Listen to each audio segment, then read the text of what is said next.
Hello everyone and Assalamu alaikum. This is Introduction to Psychology Part 2 by Dear Knowledge.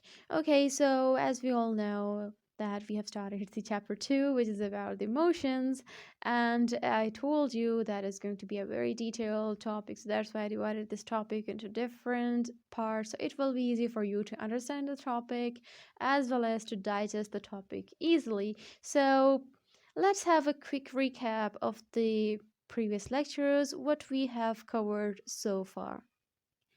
So, in part one, we covered the defining emotion and components of emotion, and we learned about the different definitions of emotions that were given by different well known personalities in the field of psychology. Then, we learned about the components of emotions, which include the behavioral component, the physiological component, the cognitive component, etc. Then, in part two, we learned about the characteristics of emotions, and in part three, we learned about the functions of emotions. And after that, there was part four, in which we had a detailed discussion on arousal of emotions, and we also learned about different factors that were involved in the arousal of emotion and during the arousal of emotions.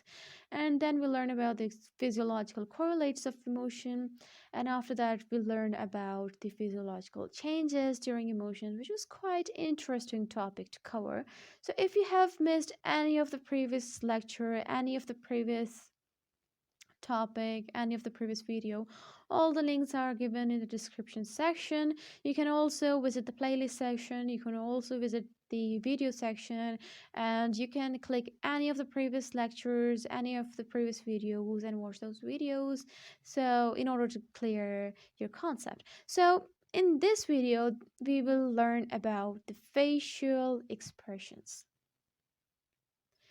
So this is going to be the chapter 2, part 7, facial expressions, in which we will also learn about the facial feedback hypothesis, which is also included whenever we learn about the theories of emotions. So let's start with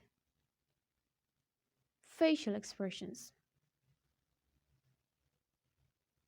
So the face of human being is often an index of his emotions.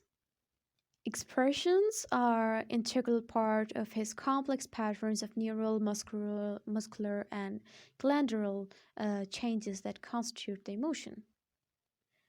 A great anatomist, Sir Charles Bell, pointed out the value of anatomy for the panther and the special importance of knowing facial expressions.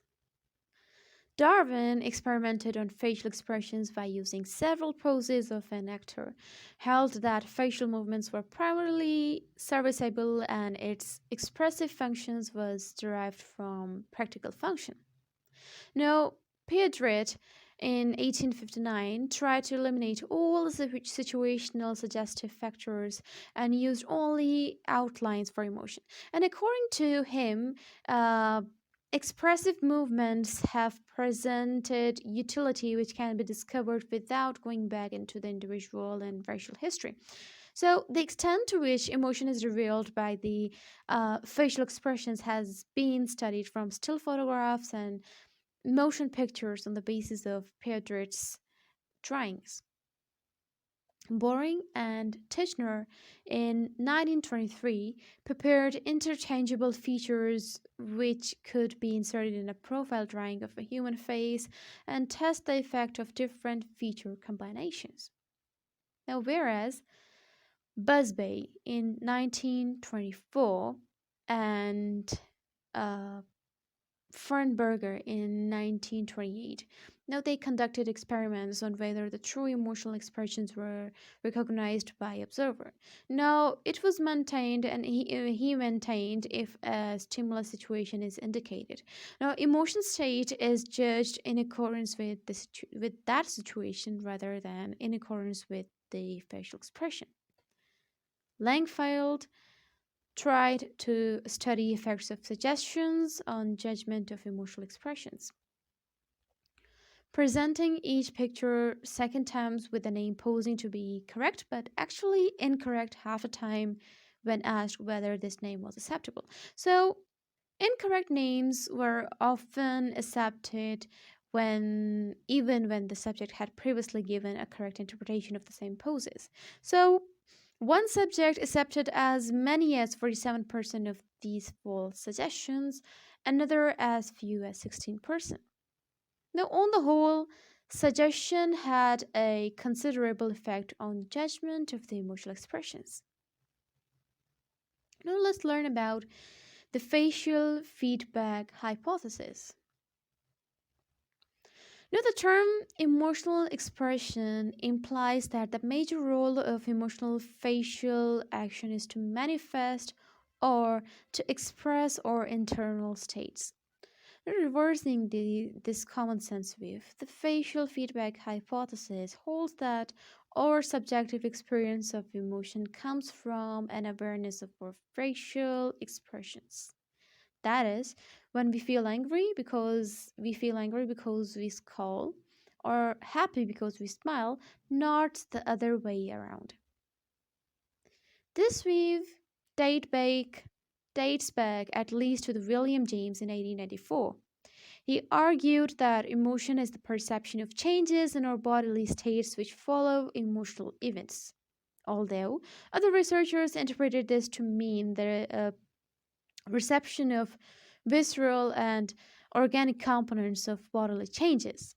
Now, James himself believed that changes in facial expression also played a role in the experience of emotion.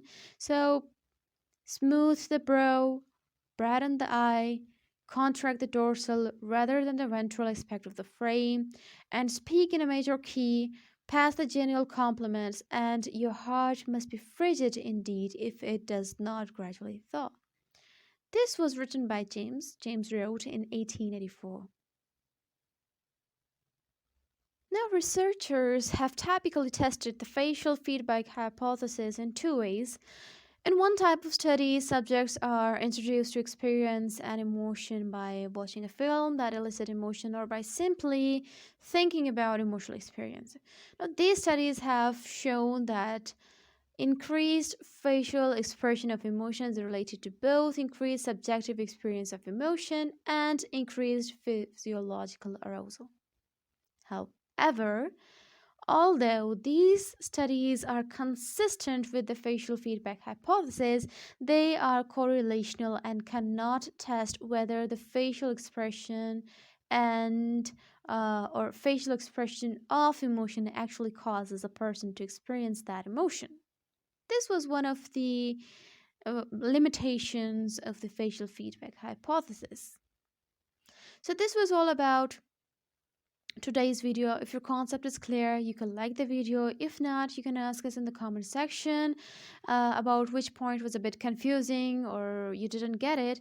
You can ask us in the comment section and we will be happy to help you out. Plus, if you're new to this channel, subscribe to our channel, click on the bell icon so whenever a new lecture is uploaded, you will never ever miss any notification. You can also share the link of our channel, the link of this video with your family members and friends, because sharing is caring. Until then, Allah Hafiz.